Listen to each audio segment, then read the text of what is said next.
विवेकानंद, स्वामी विवेकानंद कहते हैं कि जगन्नाथ मंदिर एक पुराना बौद्ध मंदिर है। हमने इस पर और कई अन्य बौद्ध मंदिरों पर कब्जा कर लिया और उनका पुनर्हिंदूकरण किया। The complete works of Swami Vivekananda, खंड 4। ये विवेकानंद कह रहे हैं जो आधुनिक समय के सबसे बड़े हिंदू संत हैं। अब आप आइए राहुल सांकृत्यायन को सुनते हैं। राहुल सांकृत्यायन जिन्होंने बौद्ध धर्म पर बहुत काम किया, उनकी एक किताब है हिमालय परिचय।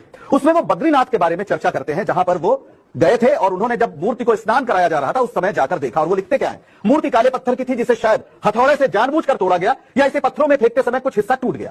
पद्मासन में बैठी हुई मूर्ति का एक हाथ की हथेली पैरों पर थी जो भूमि स्पर्श मुद्रा में थी। यह मूर्ति पद्मासन अवस्था में भूमि स्पर्श मुद्रा वाली बुद्ध की है, इसमें मुझे कोई संदेह नहीं लगा।